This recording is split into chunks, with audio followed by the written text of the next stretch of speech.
तो नमस्कार। 1971 में जब भारत की प्रधानमंत्री श्रीमती इंदिरा गांधी थी, उस समय उन्होंने एक बहुत ही साहसिक कार्य किया। पाकिस्तान को दो टुकड़ों में बांट दिया और एक नया देश अस्तित्व में आया जिसका नाम था बांग्लादेश। और बांग्लादेश को अलग देश बनाने की सबसे बड़ी वजह यह रही कि उस समय पाकिस्तान जो वर्तमान में अभी है वो बंगाली भाषी लोगों पर अत्याचार करता था और उनके जो बेसिक राइट होते थे उससे भी बांग्लादेशी जो लोग थे वो वंचित थे। इसको देखते हुए इंदिरा गांधी ने और भारत सरकार ने बंगालियों की मदद करके एक नया देश बनाया जिसको बांग्लादेश का नाम दिया गया। और जब ये नया देश बना उस समय वहां पे हिंदुओं की जो संख्या थी लगभग 13 से 14% थी। और अभी जब हम बात कर रहे हैं तो उस समय लगभग 8% हिंदुओं की संख्या बांग्लादेश में बची है। जो 5 से 6% हिंदू हैं कहाँ गए हैं, उनको मार दिया है या कन्वर्ट हो गए हैं या अपना देश छोड़कर भाग गए हैं। अगस्त 2024 में प्रधानमंत्री शेख हसीना के खिलाफ पूरे बांग्लादेश में प्रोटेस्ट हुए, प्रदर्शन हुए और उनको मजबूरन अपनी कुर्सी छोड़कर, अपना देश छोड़कर भारत में शरण लेनी पड़ी।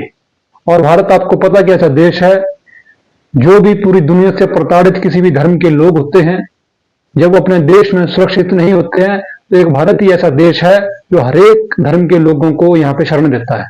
और वही भारत सरकार ने शेख हसीना के साथ किया, उनको भारत में शरण दी और अभी वो कंटिन्यू भारत में रह रही है। अगस्त 2024 से जो प्रदर्शन बांग्लादेश में चले, जो हिंसा बांग्लादेश में लगातार चली, उसका अगर सबसे ज्यादा नुकसान उस हिंसा से सबसे ज्यादा प्रताड़ित अगर कोई हुआ तो बांग्लादेश में रहने वाले हिंदू समाज हुआ। हिंदू समाज को जिस तरीके से मुस्लिम कट्टरपंथियों ने टारगेट किया, उनके घरों को जलाया, लोगों को रोड पर लिंच किया, और वो जो घटनाएं चलती आ रही हैं वो अभी तक लगातार वो घटनाएं चलती आ रही हैं। और वर्तमान में भी एक फैक्ट्री में काम करने वाले मजदूर को सड़क पर लिंच कर दिया गया और पेड़ से लटकाकर उसको जो जिंदा जला दिया। हम सब लोग जानते हैं कि जब इजराइल और फिलिस्तीन का युद्ध चला हुआ था उस समय भारत में बहुत से ऐसे लोग थे जो फिलिस्तीन के पक्ष में और इजराइल के अगेंस्ट लगातार इस देश में प्रोटेस्ट कर रहे थे। तक लगातार रोड पर लोगों ने प्रदर्शन किया और इजराइल का जो प्रोडक्ट था उसका बॉयकॉट किया। चाहे वो हिंदू हो या मुसलमान हो, हर एक लोगों ने जो है इजराइल के खिलाफ आवाज उठाई और फिलिस्तीन के समर्थन में खड़े हुए। लेकिन आज वही लोग जो उस समय फिलिस्तीन के पक्ष में लगातार प्रदर्शन कर रहे थे वे लोग आज गायब हैं। जो बांग्लादेश के हिंदुओं के ऊपर अत्याचार हो रहा है उसके ऊपर उन्होंने कोई प्रोटेस्ट नहीं किया है, उसके ऊपर उन्होंने कोई ट्वीट नहीं किया है, उसके खिलाफ जो हिंसा हो रही है हिंसा के खिलाफ एक शब्द नहीं कहा है, आज चुपचाप से अपने बिल में छिपे हुए हैं। तो सबसे बड़ा सवाल यह है कि सबसे पहले जो हिंदुओं के खिलाफ हिंसा हो रही है भारत सरकार को इसको रोकना होगा। और दूसरा ये इस देश के अंदर जो फिलिस्तीन समर्थक, जो बांग्लादेश और पाकिस्तान समर्थक लोग इस देश में रह रहे हैं उनको भी इस देश से बाहर निकालना होगा। और जो बांग्लादेश में जो प्रताड़ित हिंदू है उसको इस देश में लाना होगा।